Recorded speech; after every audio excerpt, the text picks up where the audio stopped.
It's the Worldwide Sports Radio Network.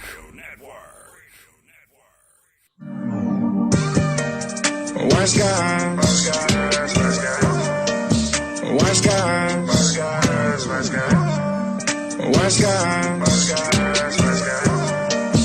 wise guys, wise guys. These guys know sports. Yeah.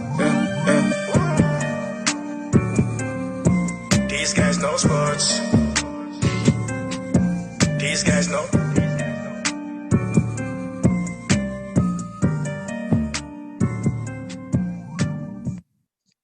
And welcome to Wise Guys. These guys know sports on this Friday, October the 2nd. Another day on the Wise Guys show with my co-host, Mr. Clarence Nixon. What's up, Clarence? Hey, what's going on, man? Hey, happy October to you, man. Happy October to you too, bro. Friday, October the 2nd. Everybody remember going to follow Wise Guys on Twitter at WiseGuys_Wakes. Also on Facebook, Wise Guys. And be sure to follow Wise Guys on Instagram at These Guys Know Sports. Mr. Nixon, we got a big-time show ahead. We're going to talk about our NFL Week 4 Wise picks. We got some big-time games in the NFL this weekend, Clarence. We got Patriots at Chiefs. We got Monday night matchup, Matt Ryan going up against the greats, Aaron Rodgers and my Green Bay Packers. You know, we looking to go 4-0 on the season. Also, who else on the docket? We got the Browns and Cowboys. That might be an interesting game on Sunday, Clarence. You know, both those teams need wins. Yeah, definitely. It's gonna be some good picks tonight. It's some good games to watch, and you're gonna be surprised on my upset of the week. I can't wait to hear it, bro. But let's start off in the NBA as we're going to open up with the NBA Finals as the Lakers beat the Heat in Game 1 of the NBA Finals, 116-89. The Lakers lead the series 1-0 for the Miami Heat. Jimmy Butler had 23 points, shot 8 of 13 from the floor, 5 assists. Kendrick Nunn came in late, Clarence, and contributed 18 points, 5 rebounds. For the Lakers, Anthony Davis led the way with 34 points, 9 rebounds. And LeBron James, 25 points, 13 rebounds, 9 assists, Mr. Consistent. You know, he had another great game in the NBA Finals. I believe it was LeBron James' 50th NBA Finals game. So that's amazing, you know, in and of itself. So as we open up the show today, first question, what was your reaction to Game 1 of the NBA Finals? Oh, my reaction to Game 1, because the first one was it's in Miami, it's in Florida. It's not in LA, and it's not going to be in Miami. So it's in Lakeview, wherever that city is in Florida. It's not in LA. And my second reaction to it is the Lakers dominated. They dominated both ends of the floor. The two duo, LeBron James and Anthony Davis, they came up in a big-time moment. And my third reaction is the Miami Heat team. They didn't look like the Heat in the first round, second round, third round. They didn't look like that regular Heat team. Duncan Robinson didn't shoot the ball. He was 0 for 3, Trey.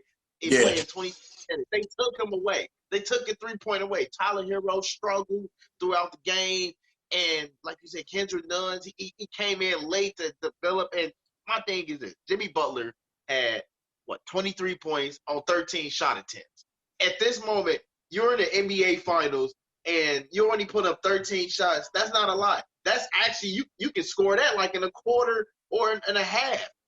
I need more from him. But unfortunately, Bam Adebayo is out tonight with an injury, and that's probably about to hurt the Heat team. And right now, it's not looking very good for the Miami Heat, man. And LeBron James, they have full control of this series, regardless it's only been Game 1. Yes, my reaction to Game 1 was depression. I was depressed, Clarence. As I watched what happened Wednesday night in Game 1 in the NBA Finals, I was depressed as I was watching that game because in the beginning stages of that game, the Miami Heat actually came out playing well. They were up 23-10 at one point, and then KCP hit back-to-back three-point shots. I think Rondo, hit a shot as well, and that cut it to, I believe it was 23-18. So they had cut into that 13-point lead real fast with an 8-0 run. And then, but this also happened when LeBron James went to the bench. So that was also interesting. You remember, like Frank Vogel, he still, did his regular routine as far as having LeBron go to the bench at that time of the game. And I thought that was kind of interesting because the Lakers were down 13. And then once KCP hit those 2 back-to-back threes, and Rondo hit that 2-pointer, 5-point game, and then from that moment on, Clarence, the Lakers completely dominated the game. They had a 77-32 run at one point in this game, and it was a complete mismatch, okay? Like, it was a mismatch, and I'm watching the game thinking, like, the Miami Heat have no chance at winning the series, let alone they don't even really going to have a chance to win a game. I picked the Lakers in 6. You picked the Lakers in 6. I'm watching the game Wednesday like, this ain't going 5 games. Like, this series is already over. And by the way, I'm just letting everybody know, our next question of this segment is this series already over? I'm going to go ahead and say it right now, Clarence. It's over. This series is over. And the Miami Heat, they had a great run this year. And they overachieved, coming into the season. They had like a 75-1 odds to even make the NBA Finals. So them being in this position was already, something that they achieved that we weren't expecting coming into this season. So I got to give them a lot of credit for being in this position, but they're completely overmatched. You saw Goran Dragic lead the game with a foot injury. You saw Bam Adebayo lead the game with a shoulder injury. Bam Adebayo has already been ruled out for game 2 tonight. It's a high possibility that Goran Dragic isn't going to play either. The Lakers are going to win this series because the Heat simply have no one who can guard Anthony Davis, and they don't have anyone who can battle for rebounds. I'm trying to figure out how they're going to rebound the basketball tonight. Like, even with Bam, they were struggling. So, like, that was part of the issue. They were struggling even with Bam, in this matchup. And now you don't even have Bam tonight. The Heat are going to struggle to be able to stay in the game because they're going to get out-rebounded. They're going to lose the points in the paint battle. So the only way that you could even steal a game from the Lakers at this point is if you outshoot the Lakers. And in game 1, the Lakers hit 15 three-point shots.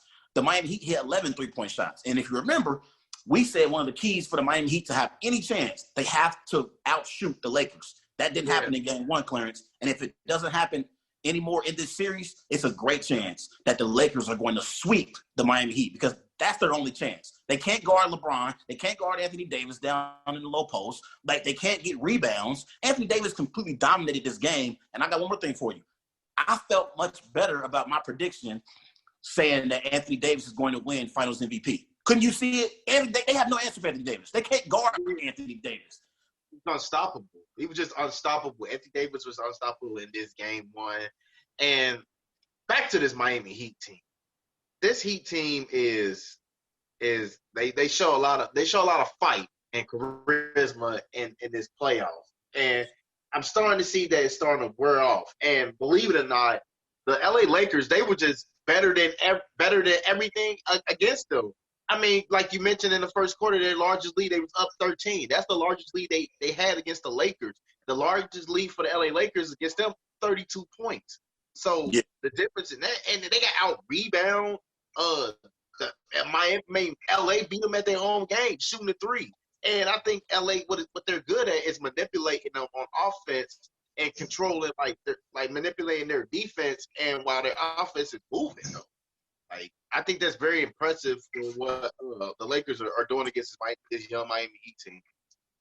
And I think I was going to say, watching the game, even if Bam was healthy, I think it would be a struggle for the Miami Heat to even win this series because they just don't have the bigs to match up with the Lakers. They just don't have it. They had an advantage, over the Celtics because Bam completely dominated Daniel Tice. But this is a different animal going up against Anthony Davis. You're going up against a top 5 player in the NBA, a player in Anthony Davis who is a superstar seeking his first NBA championship, and he's also working for that NBA Finals MVP clearance. Like I said, I felt much better about my prediction on Anthony Davis winning NBA Finals MVP because he completely dominated, game 1 with his 34 points, shot 11 of 21 from the floor, 9 rebounds. They have no answers for Anthony Davis. And not only him, you bring in Dwight Howard, who started in this game. You got JaVale McGee still on the bench. They have no one who can guard, their Lakers bigs in this series. And then LeBron James is almost the same height as Bam. Like, LeBron James himself is 6'8", 260. So they have no answers for the Lakers bigs in this matchup. And the only chance I give the Miami Heat is for them to outshoot the Lakers. And in game 1, they couldn't do that either. Tyler Hero, he balled out in the Eastern Conference Finals. I think he had 37 points in Game 4 against the Celtics. But in Game 1 of the NBA Finals, Clarence, he got completely exposed. He got completely exposed in the pick and roll. It seemed like every time LeBron and Anthony Davis had Tyler Hero in the pick and roll, they went right at him. I think he was like a minus 35 on the floor and plus minus. So he was getting completely exposed defensively. And if you can't, score offensively and be efficient, you have no use. That's the issue that Eric Spoelstra is running into now with this Miami Heat squad. Duncan Robinson and Tyler Hero, if they're not scoring, they are defensive liabilities. You can attack them, on the defensive end of the floor. So if they're not scoring, they have no use of being on the floor. Tonight, for the Miami Heat to have any chance, they need Duncan Robinson and Tyler Hero to shoot the ball at a high rate for the Miami Heat to have any chance. Otherwise, Clarence, we're going to see the same performance that we saw in Game 1, where the Lakers completely dominate the entire game. That was leading to the next question, Trey. Jimmy Butler said he's not going to let injuries be an excuse of them losing in this series or just playing at the high level. And I was basically going to ask who you think the next player will step up on that Miami Heat team. And it's like you already said it, Duncan Robinson, he has to shoot at the high level.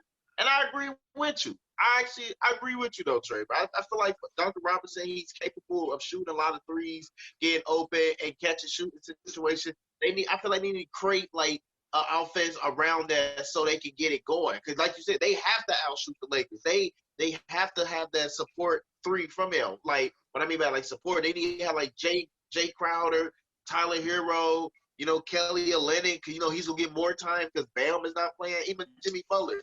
I feel like they need to scheme around a three-pointer and attack them with it. They can't let LA get off to a run because they always start off sloppy.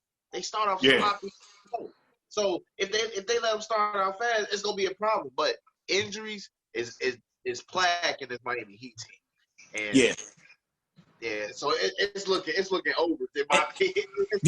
And to be honest, with the injuries that they're dealing with right now with the Miami Heat, when you ask the questions, who's going to pick up that scoring load, they have to do it by committee. It has to be Tyler Hero, Duncan Robinson, and Kendrick Nunn. Again, at the end of this game, in the fourth quarter, Kendrick Nunn came in, Clarence, and dropped 18 points, 8 of 11 shooting from the floor. If you remember, throughout the regular season, Kendrick Nunn started over Goran Dragic. Goran Dragic took over the starting lineup once Kendrick Nunn got to the bubble because he wasn't really playing well. And I also believe he came down with the coronavirus. So he got knocked out of the starting lineup, and Eric Spoelstra was using Goran Dragic. With Goran Dragic likely being out tonight, you're going to need Kendrick Nunn to step up in his absence and produce in the scoring department for the Miami Heat to have any chance. So that's my key. I think if Tyler Hero, Duncan Robinson, and Kendrick Nunn can score, at least 60 to 70 points combined, they'll have a shot.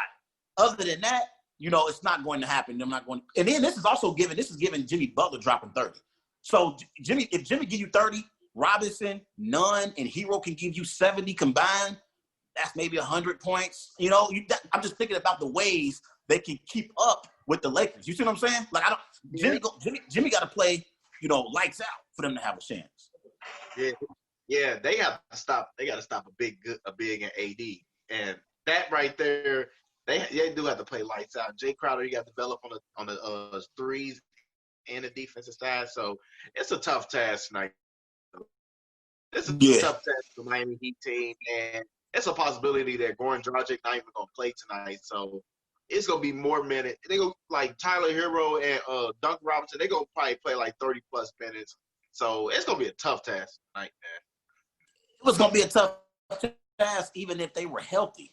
Even if they were at full strength, it was going to be a tough task. Now you combine the injuries, it's not looking too good for the Miami Heat. And I want to say one more thing too, Clarence. The Lakers, they're a team that are veterans, okay? These are guys that have wives at home. They got kids. They are tired of playing in the bubble. They want to get this over with.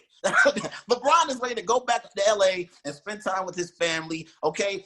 These players are veteran players. They are tired of being in the bubble. So if this was a normal circumstance where they were going from Miami to LA and Miami to LA, I could see the Lakers possibly slacking off, in a particular home game for the Miami Heat because they feel like we could just win this series in 5 games, back at Staples. That isn't the case now. They playing in the bubble. So the Lakers want to get this series over with quick, fast, and in a hurry. They got families, they got wives and kids at home they want to get home to, and they've been away from their, homes for months now. They ready to get back home. Make no mistake about it. Lakers want to end this fast. So I really don't have to ask this. I was gonna ask you who wins game 2 tonight. Come on, man. Come on. You know who's going to win game 2. But I will give you a score. I'll give you a score. I think the Lakers will beat the Heat tonight 115-100. I'll give the Miami Heat 100 points. So it'll be a 15-point win for the Lakers tonight. So I got Lakers 115, Heat 100. What you got? I think I'm gonna give the Lakers the edge, but I'm gonna get this score predicting 110 to 99, something like that. Like the Heat, they had like a late run, but LeBron James and AD, they come make a big push, and they start beating them bad. 110 to 99.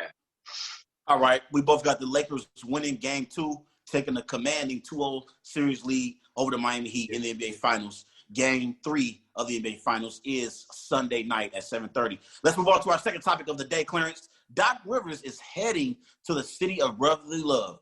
Yesterday, former LA Clippers head coach Doc Rivers agreed to a 5-year, multi-year deal to become the Philadelphia 76ers' next head coach. What is your reaction to this? Well, I think my reaction to this is I'm happy for a brother that got another job. He got another job lined up for him, so he ain't got to worry about sitting on the couch for a period of time. I'm very excited for Doc Rivers, and I think this is a big challenge for him. You know what I'm saying? Like, and he's dealing with two different personalities in the team that wants to win. They want to have championship pedigree in order to compete. And knowing Doc Rivers, he was a point guard playing in the NBA. I think him and Ben Simmons, they go flourish together. They're two introverted people, but Doc Rivers is more expressive. So I think if he can get Ben Simmons' trust and Ben Simmons get Doc Rivers' trust, I think they can grow into a great duo with a player coach together. Because I think those two right there, it can fit together. And one thing Doc Rivers is good at, he plays by the rules. He played by his own rules. He feel like wherever he teach basketball, this is the right way how to teach basketball. And he want to bring this to the brotherly love. And he actually want to bring it to a top duo with Ben Simmons and Joel Embiid. And believe it or not, Doc Rivers can help know how to build teams up to be playoff contenders. And I think this is going to be something interesting because he's back into the Atlantic. You know, he was a former Boston Celtics coach. He won a title in 2008. He's back to his basic battleground. So I'm very excited to see what he's going to do for Philly. Philly fans should be excited. Even like Joel Embiid already welcomed them, so Ben Simmons should welcome him. I'm very excited for this opportunity for him. Yeah, I'm excited about it too. When you talk about Doc Rivers is one of the most respected coaches we have in the NBA. I know he just lost another 3-1 lead. I think that's the third 3-1 lead he's lost in his coaching career, and which is not good. And we also know he didn't lead the Los Angeles Clippers to a Western Conference Finals appearance as a head coach. And I got my questions about Doc Rivers and some questionable decisions he's made, Clarence, and the adjustments in an NBA playoff series, whether it be against the Rockets a few years ago. You remember against the Rockets, this was the Dwight Howard and James Harden Rockets. You remember this was CP3, Blake Griffin. They were going up against Dwight Howard, James Harden, and that Rockets team, and they lost a 3-1 lead to that Rockets team. Yeah, they lost a 3-1 lead to that Rockets team, and then they just lost a 3-1 lead to the Denver Nuggets in the Western Conference semifinals. So I've had my questions about Doc Rivers and some of the decisions he's made as a head coach. But I have no doubts about Doc Rivers as the kind of coach that can demand respect once he takes that clipboard and is now the leading man at the coaching position. Now he'll be the head coach of the Philadelphia 76ers, and I think Joel Embiid and Ben Simmons will respect Doc Rivers more so than they respected Brett Brown. That was one of the issues that we heard coming out of Philly, was that Joel Embiid and Ben Simmons, they didn't respect Brett Brown very much. Even Jimmy Butler. You see Jimmy Butler departed for South Beach, even though it is South Beach. Now, if we're talking about whether or not a player wants to play in South Beach with palm trees, or if you want to play in Philadelphia where it gets pretty cold in the wintertime, the decision is easy for me. I can't blame Jimmy Butler. As a matter of fact, when Jimmy Butler made his decision to go down to Miami Clarence and play with the Miami Heat, I was one of the first people to say it's clear that Jimmy Butler isn't going down to Miami to play basketball for basketball reasons. I was wrong about that because he led this Miami Heat team back to the NBA Finals, so he did his part. But what I'm saying is, nevertheless, I believe the Sixers never really respected Brett Brown as a head coach, as a leading man. I think Doc Rivers will command respect immediately from his star players in Ben Simmons and Joel Embiid. He's going to force Joel Embiid to get his butt down there in the paint. You know, no more shooting all them jumpers. Okay, you too big to be shooting jump shots. Okay, you in the Eastern Conference. You in the Eastern Conference. And last year, Kevin Durant and Kyrie Irving both were injured. There was no reason why Joel Embiid shouldn't have been a top 3 to 4 player in the Eastern Conference last year. Like, he really wasn't. Like, last year in the Eastern Conference, it was the Greek Freak. It was Jimmy Butler. It was Jason Tatum. Joel Embiid probably was maybe 4th or 5th, but with his talent, it really, you know, he should be like top 2. You know, especially consider, I'm talking about last year, considering Kevin Durant and Kyrie Irving were out. You see what I'm saying? So, like, Joel Embiid needs to get his big butt down there in the paint and battle, because he's one of the best big men we have in the NBA. He also, you know, needs to demand that Ben Simmons at least start attempting perimeter shots. You don't have to make all your perimeter shots, Ben Simmons, but you need to at least attempt perimeter shots so the defense can respect the Philadelphia 76ers offense, because they know Ben Simmons has no issues with pulling up from the perimeter and at least being a threat. I think those are the 2 things that Doc Rivers needs to make sure that happens. He needs to make sure that Joel Embiid gets down in that paint and bang with the big boys, and make sure Ben Simmons can develop a consistent jump shot that he actually attempts in games. So I think him being the kind of coach that he has and the cachet that he has, he's going to demand respect ASAP, you know, once he stepped on that court with Simmons and Embiid. Yeah, I agree with you. I agree with your statement, what you said. And another thing, too, when Doc Rivers, you know, when he gets there to the brother he loves, Ben Simmons and Joel Embiid, they can't live off the perception that was given towards them. Like, they have to you know, live up to their expectations as superstars. And believe it or not, I feel like they were supposed to be like a top 5 duo in the NBA, in my opinion, because the simple fact of the play styles that they combine with, and Joel Embiid, he's a good 3-point shooter. I like his 3-point shooter, but I just feel like that he doesn't get set up correctly, and he doesn't really get open looks and good looks at him.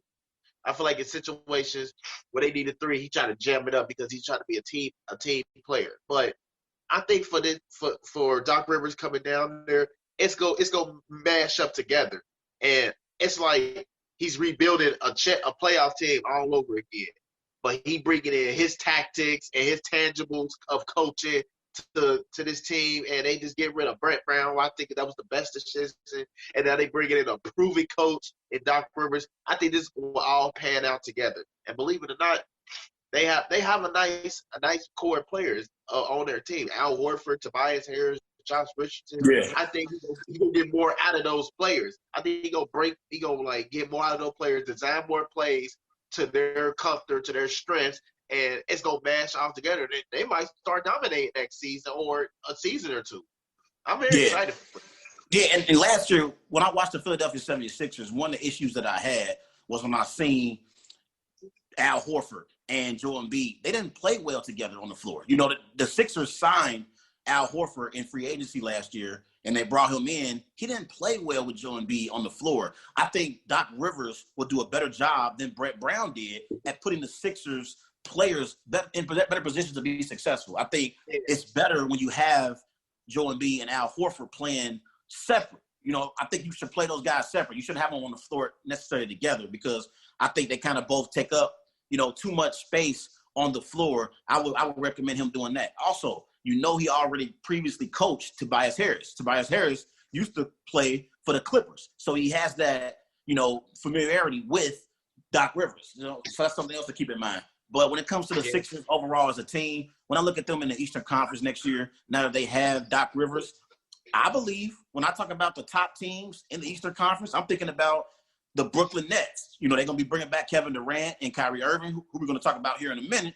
You know, they're going to be bringing those two guys back. We also going to have the Boston Celtics. Can't forget about them. They were just in the Eastern Conference Finals this year. They still a young team with Jaylen Brown, you know, ascending. You still got Jason Tatum, who was a superstar on the come up. Still got Kemba Walker, you know, one of the best guards we have in the NBA. And then the Miami Heat, who are now in the NBA Finals with Jimmy Butler. Bam Adebayo is going to improve. Tyler Hero is going to get better. So the Miami Heat, they're one of those teams that'll be competing in the Eastern Conference. Then Milwaukee Bucks. Let's not forget about Giannis and Middleton. You know, they'll be back next year as well. Maybe they can add a few pieces. So I think the Sixers deserve to be in that conversation, you know, given the fact that they got so much talent with Embiid and Simmons. And now you add a quality head coach like Doc Rivers. I think the Sixers deserve to be in that conversation with the rest of those teams I just named.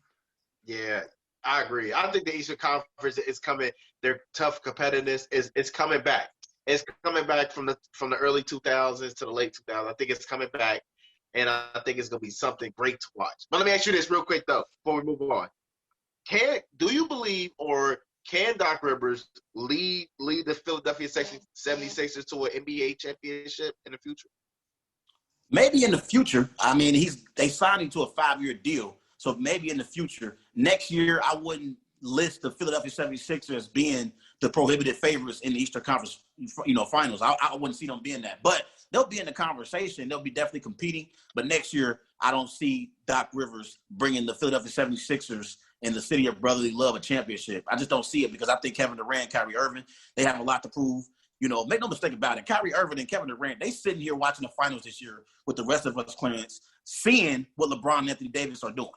Okay, Kyrie and Anthony Davis, they want a piece of this action in the NBA Finals. So they got to be reckoned with. Again, the Boston Celtics, they're an ascending team, and they're a young team that will be competing, you know, in the Eastern Conference next season. I think those two teams, and maybe even Miami, I would favor right now over the Philadelphia 76ers. But, you know, I want to see how Ben Simmons and Joel Embiid mesh now that they have Doc Rivers at the helm. I think Doc Rivers is going to demand that these players, you know, hold themselves accountable and they set an example and be leaders of the Philadelphia 76ers moving forward, because that was an issue that we've always had with the Sixers. We know they got talent. We know Ben Simmons and Joel Embiid is one of the most dynamic duos in the NBA. The problem is they don't have the leadership that can help them win an NBA championship. Now they got Doc Rivers, a proven head coach who is going to demand that they, you know, show it in practice and also show it in the game.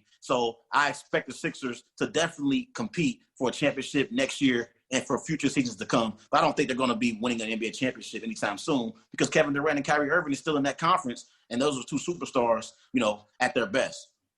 Believe it or not, I think this is the Philadelphia 76ers first black coach in franchise history. So they got a brother in the office, and they're going to be definitely on our wise guys radar when we keep an eye on the Philadelphia. Let me ask you one more question on this segment before we move on to our NFL wise picks for week 4. Who has more pressure to win, Doc Rivers or Joel Embiid and Ben Simmons? I think it's, in my opinion, I think it's Doc Rivers, because I feel like that Brett Brown, he didn't develop Joel Embiid and Ben Simmons to the point that they can actually win and make the finals. And I felt like that they regressed in some part of the years, and he wasn't the right coach for them. I think Doc Rivers has the most pressure on him because you just left a caliber team in the Los Angeles Clippers. Now you're transitioning back to the Eastern Conference with the Philadelphia 76ers that hasn't made the NBA Finals since 1983 and hasn't made a Western and the Eastern Conference Finals since 2001, since Allen Iverson. So I think he's facing a lot of expectations in that organization. They expect them to be like the coach that can lead them, that can get them there, that show promise in there. And he, like you said, there's talent in Philadelphia. It's talent in Philadelphia with Ben Simmons and Joel Embiid, Al Horford, Tobias Harris. He has the talent around it. Now he has to find ways to win. He got to find ways to win. I think the most pressure is on Doc Rivers. Like, you have the talent here. You have to coach them up and win. Now you're in the Eastern Conference. it's more easier in the Western Conference. So you have an opportunity to lead them to a championship. I think it made sense, and it was perfect timing, Trey. Yeah, but I disagree with you about this. I think it's more pressure on Joel Embiid and Ben Simmons. If I remember correctly, Doc Rivers is top 10 in the NBA all time, on as far as wins and coaches. I think he maybe if he's not 10th, he's 11th. He's around that. 11th. Okay, he's 11th all time on the all-time coaches in wins. So Doc Rivers is a proven head coach. And we remember Doc Rivers won a championship with the Celtics when they had Paul Pierce, Ray Allen, Kevin Garnett, and Rajon Rondo. He already won a championship with that Boston Celtics team, although that was in 2008. That was in 2008, so that was a while ago. But you remember in 2000, I believe 10, he got that Boston Celtics team back to the NBA Finals, going up against Kobe Bryant and Paul Gasol, and they came up short, but it went 7 games. The Celtics could have easily won Game 7 in Staples Center over Kobe, and we would be talking about Doc Rivers having 2 championships on his coaching resume. I think Doc Rivers, his resume, for the most part, is solidified. Meanwhile, Joel Embiid and Ben Simmons, they still have a lot more to prove. And I think the reason why I give, Doc Rivers and say that he doesn't have as much to prove as Ben Simmons and Joel Embiid is because we're not even sure if Ben Simmons and Joel Embiid can play together, Clarence. We're not even sure about that. So because Doc Rivers got a 5-year deal, we're going to find out in these first 2 years, most likely, if Joel Embiid and Ben Simmons can actually play well together and win an NBA championship. Once we find that answer out, we can hold Doc Rivers more accountable because we'll know, okay, Ben Simmons and Joel Embiid can actually play well together. They can win a championship and compete at a high level. If we find out that they can't, then they're going to break this team up, and Doc Rivers will be part of a rebuild with either Joel Embiid or Ben Simmons as his lone star. You see what I'm saying? I think Doc Rivers gets a pass just because we're still trying to figure out if Ben Simmons and Joel Embiid can even win a championship as a 1-2 dynamic duo in the NBA. Once we find that out, we'll be able to judge Doc Rivers more. Doc Rivers, he's a proven head coach in this league. But Ben Simmons, is an inconsistent, offensive player. He doesn't even attempt 3-point shots. We've always talked about Joel Embiid not being in shape. He needs to get his butt in shape, and I think Doc Rivers will make sure that happens. These are the questions. These are the questions that we've had about the Philadelphia 76ers regarding their 2 best players, and Ben Simmons and Joel Embiid. But Doc Rivers is a proven NBA head coach, and he has a great chance to go into the Hall of Fame once his coaching career is over with. Yeah, so it's going to be something interesting to watch that Doc Rivers is back in his home ground. So it's going to be something we're going to keep an eye on. But let's move on, Trey. So we're moving on to our favorite topic of the day on a Friday. What are Wise Guys Week 4 picks? And this is going to be exciting because I think your record is better than mine. So lately I've been losing. I'm not going to tell the people what's my record because it's been bad. So yeah, you're we're gonna keep it at a dollar sign, man. But let's start off with the Indianapolis Colts. They are 2-1 against the Chicago Bears. Are 3-0. Now this is a pretty good matchup because the Indianapolis Colts, their defense is ranked in 1 defense average adjusted data against this 3-0 that Nick Foles is about to make his first start since last season against Jacksonville. So who you got winning that game? I got the Indianapolis Colts winning that game, 23-17. I think Phillip Rivers has been playing nice football so far. Performance last year as a quarterback for the San Diego Chargers. Well, LA Chargers. I wrote him off. Last year he had 23 touchdowns, 20 interceptions. He was a turnover machine last year for the Chargers. He's part of the reason why they had a struggling season last year, but he's actually redeemed himself this year, Clarence, with the Indianapolis Colts. I got Colts 23, Nick Foles 17. Oh, I like that one. But I'm taking the Chicago Bears, man. I think they are to a hot start, and unfortunately they made the quarterback switch. I think Nick Foles is gonna light it up against his Colts team, and I'm gonna be on the lookout because they're at home, so they have the advantage. So I got the Bears winning this one, 27-23. Let's move on. Let's come to the Queen City as we got the Jacksonville Jaguars coming here to Cincinnati to take on Joe Burrow and the Cincinnati Bengals. Who you got, Clarence? Gardner Minshew or Joe Burrow? I got Joe Burrow in this matchup because I've been reading up on the Jacksonville. Their D-line is struggling. and they're hit with injuries. So I got the Bengals winning a tight one, 24-20. Okay, 24-20. I got Joe Burrow winning his first NFL game.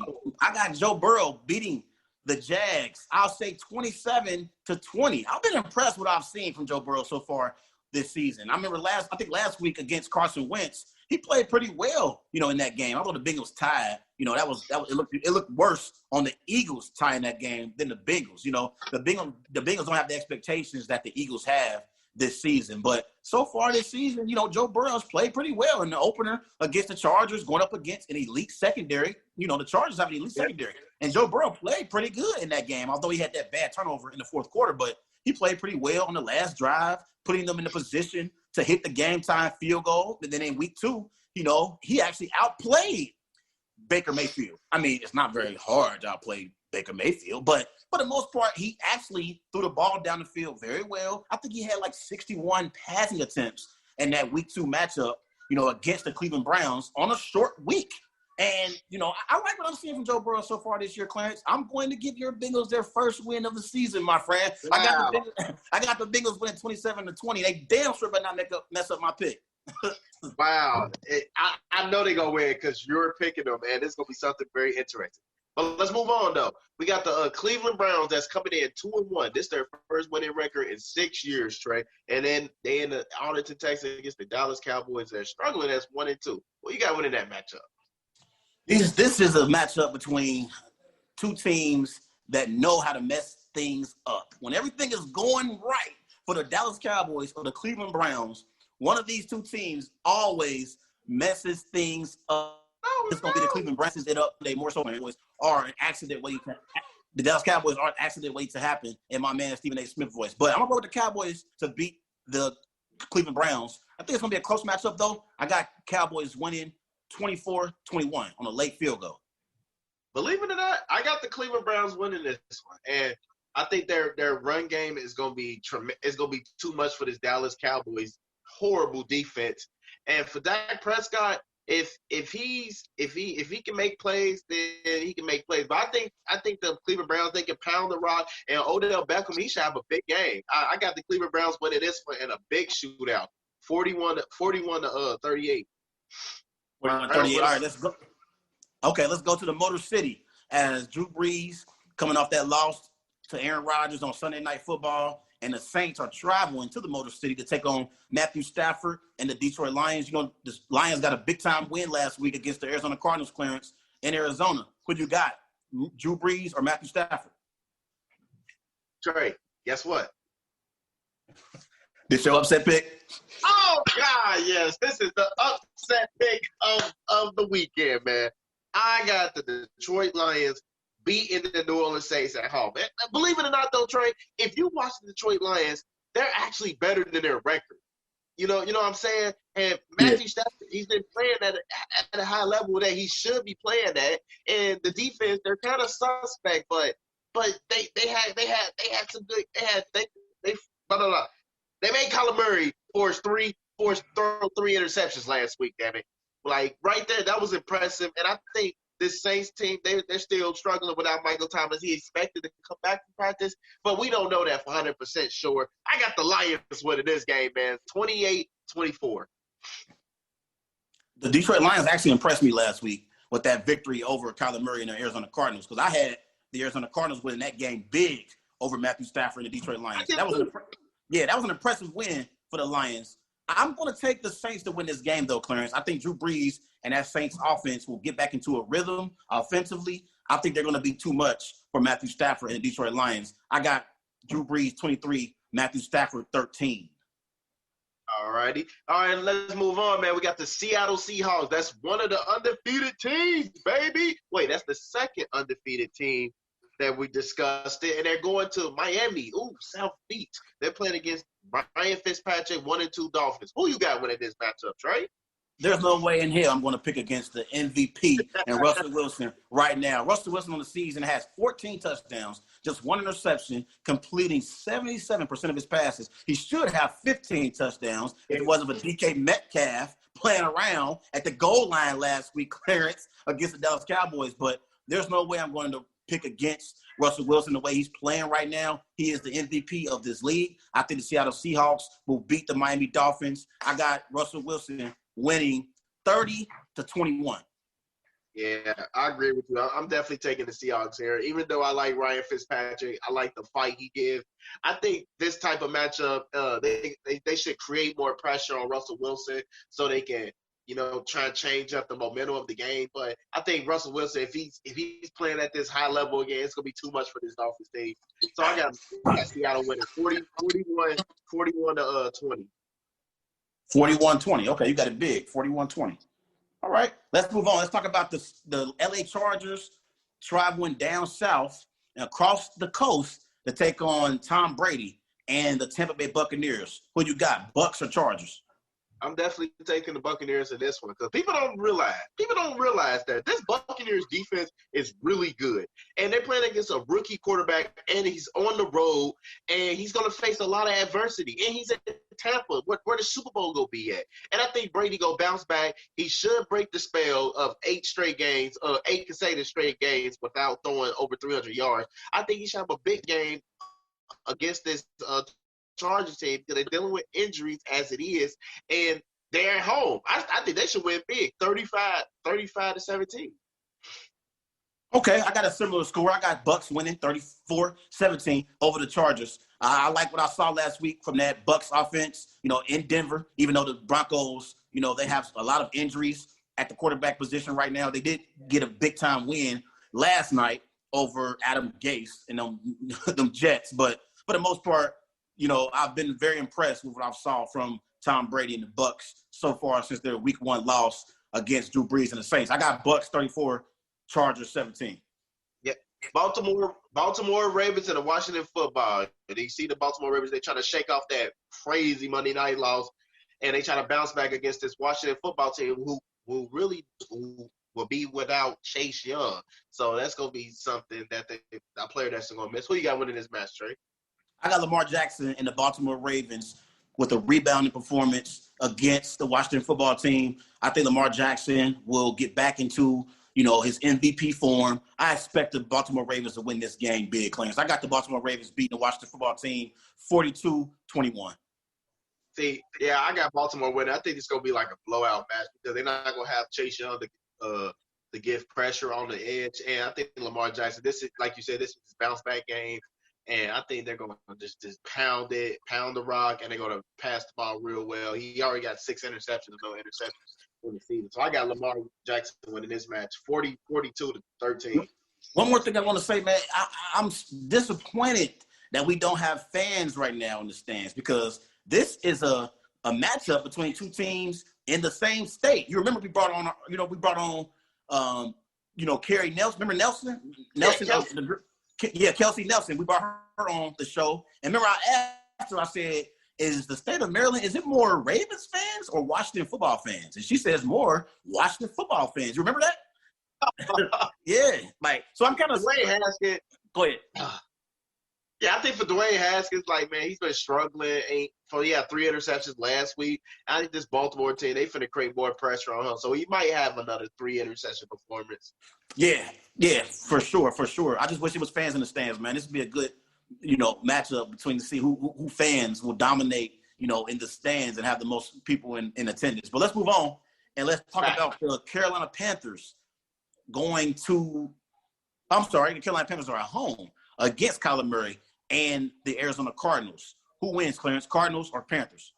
I got the Cardinals winning this one. I think this is going to be a beating of fashion beating with Kyler Murray and DeAndre Hopkins. He's the lead receiver and catches, targets, receiving yards, and second in touchdowns. I think this Cardinals team is about to destroy this Carolina Panthers team. Defense ain't creating a lot of pressure. I think Kyler Murray's going to have an excitement game.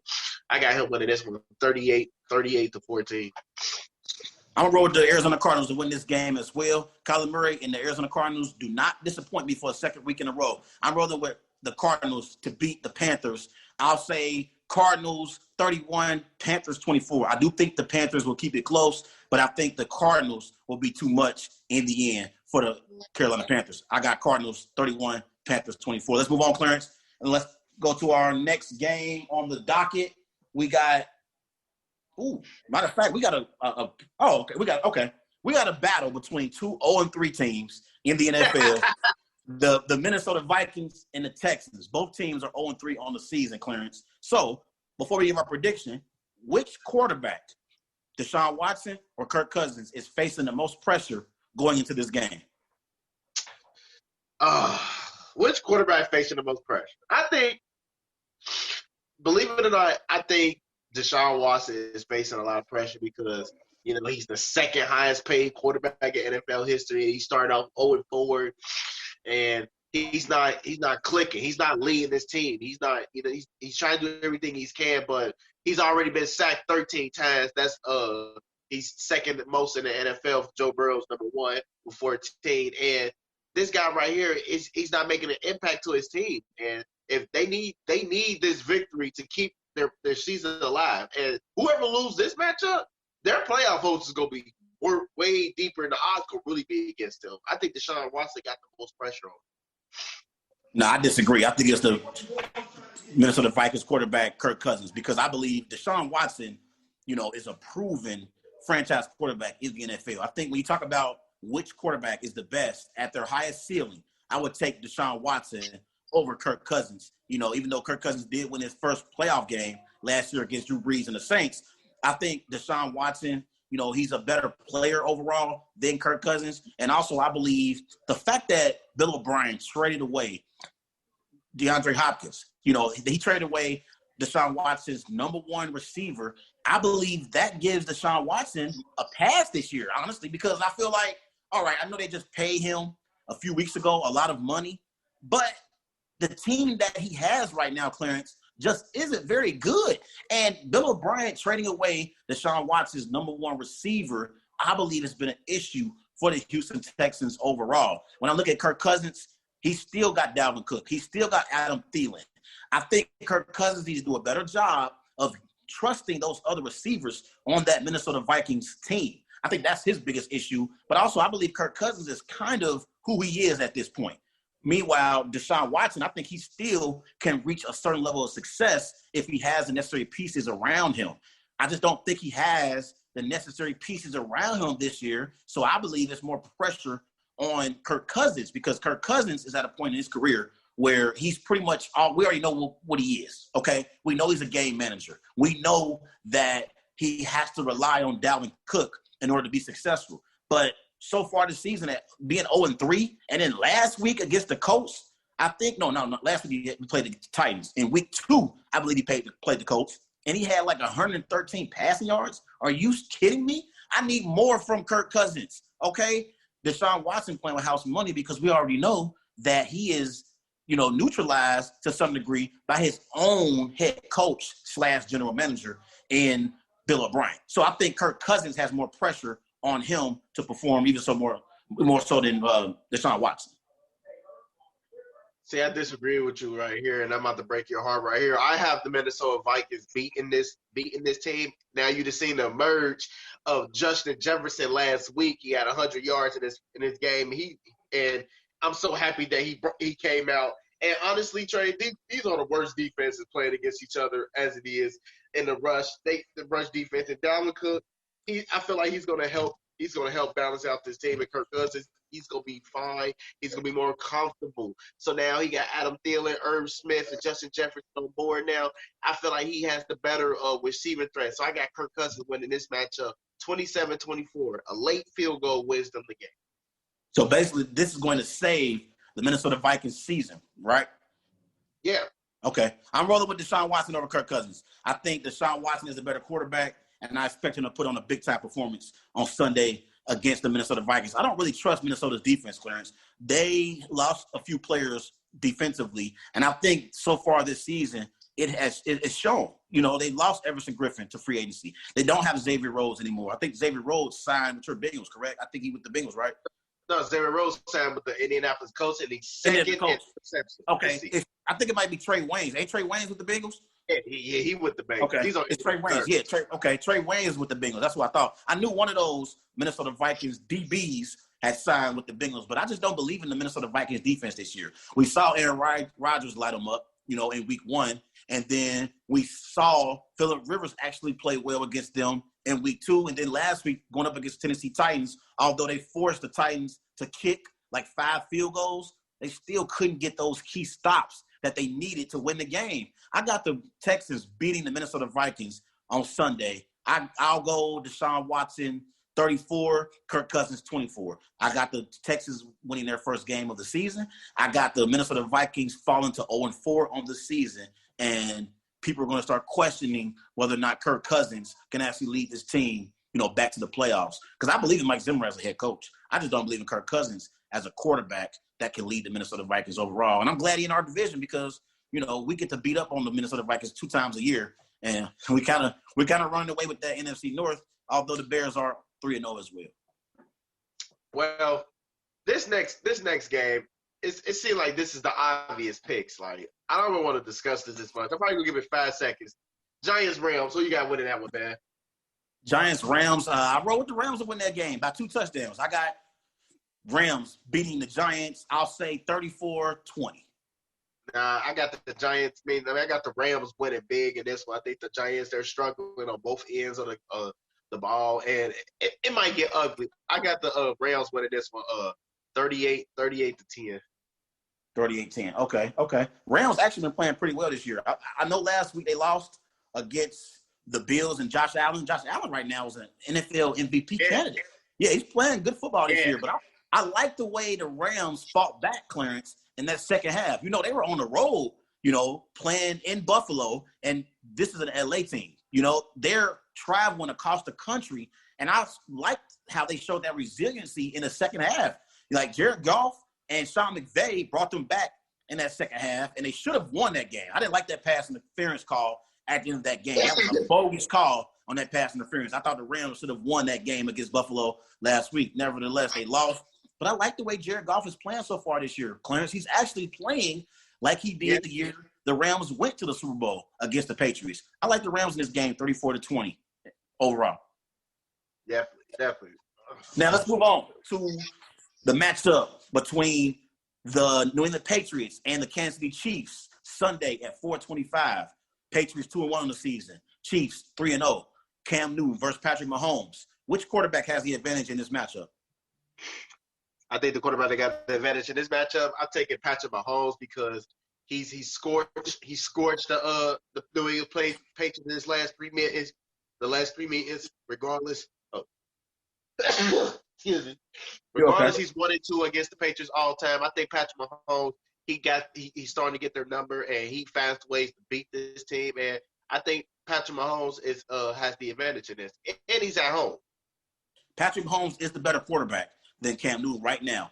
But I'm going to say Cam Newton has the advantage in this matchup over Patrick Mahomes because I don't believe in the Chiefs defense just yet, Clarence. I think Cam Newton can have some success, on that Chiefs defense. I'm just not believing that Chiefs defense. Like, I believe more in the Patriots defense than I do the Chiefs defense. So I believe Cam Newton has a better chance to be successful this Sunday, even more so than Patrick Mahomes. I think Patrick Mahomes, he's going to put up his points, of course, but I think that Patriots defense can get a few stops, on Patrick Mahomes. They can slow down that Chiefs offense a little bit. I mean, they might hold them. They can hold them to possibly at least under 30. If you hold the Chiefs under 30, that's a win for your defense. Let's just be honest. Come on. Like, but I just don't believe in that Chiefs defense just yet. I think as the season goes along, they'll get into more of a rhythm and they'll start playing better football. But right now, I don't think this Chiefs defense is an elite defense. I think Cam Newton can have some success on them Sunday. We talking about a defense that made Lamar Jackson had forced 2 fumbles on him plus 2 sacks. I think this Chiefs defense is going to be just fine playing against Cam Newton. It's going to be like on Monday. They're playing against a mobile dual threat quarterback. They got to prepare against a lot of run design plays, and they got to box it up, and they got to really press and man cover. So I think this defense is getting another challenge to them. So, who you got winning this game, Patriots or Chiefs? I got Kansas City winning this one because only for the fact because Mahomes, he know how to push the ball downfield, and I think that's going to be a key factor in their victory. I got Patrick Mahomes winning this one, 38-31. I think Cam Newton, they're going to run the ball essentially, and they actually lead the league at rushing touchdowns with 7. So I think for Cam Newton, he's going to have one of those games. He throw for 2 touchdowns, and he run for 2 touchdowns. So I think Cam Newton is going to be big in it, but Mahomes, I got him winning this 38-31. I completely agree with you on this one.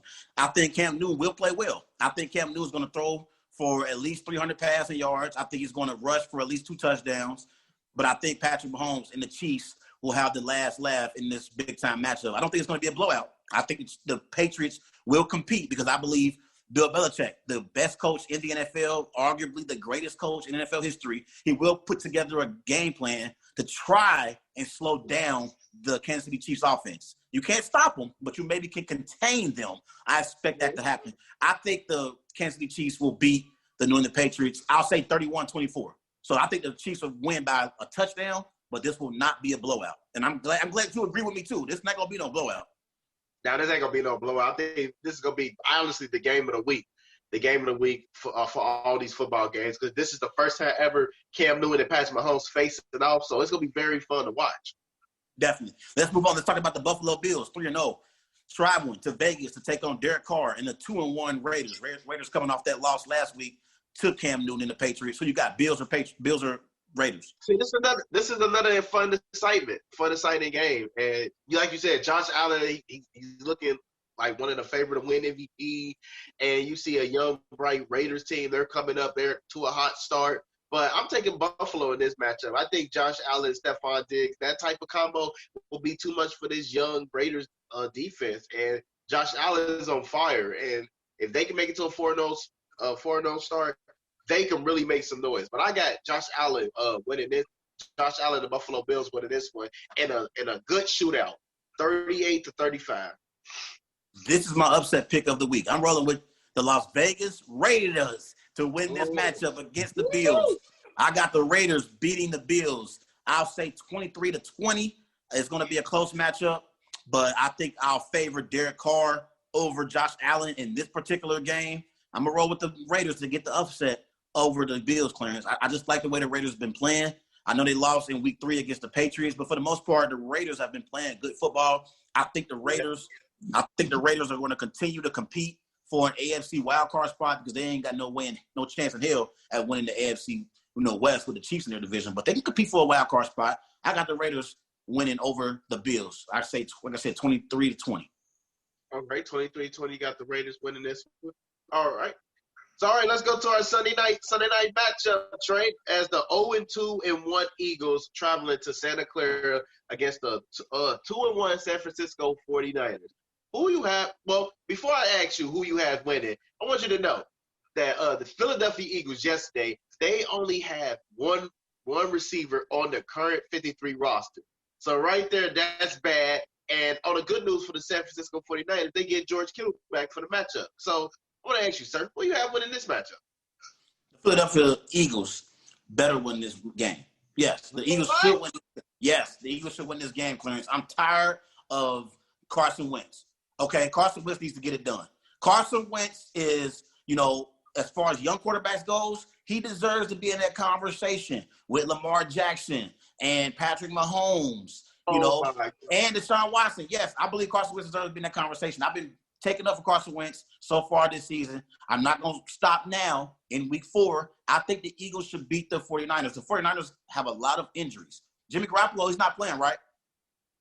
Oh, he's not playing, but they get Kittle back. But I can't believe you picking an injured flag Philly team. Yeah, I'm picking the Eagles to win this game. I'm tired of the Eagles, okay? They should win this game. They are 0-3 so far this season. But even if it's so funny, even if they lose the game, because they play in the NFC East, they'll still have a shot at winning the division because this is the NFC East, the worst division in pro football. It's a chance that the Browns beat the Cowboys this week. So the Eagles still have a chance to win the NFC East. I think the Eagles need a win for their confidence.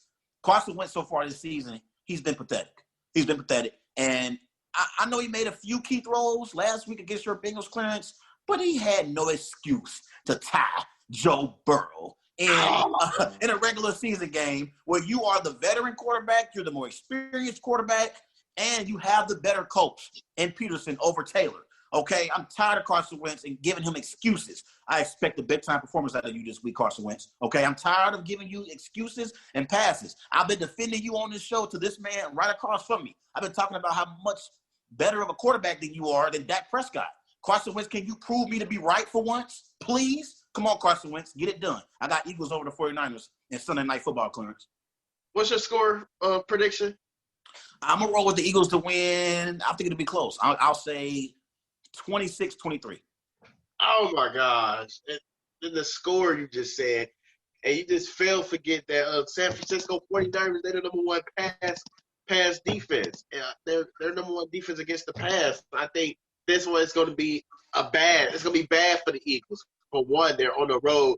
Two, they're injured on both sides of the floor. Like that right there, it's not enough to win in Santa Clara.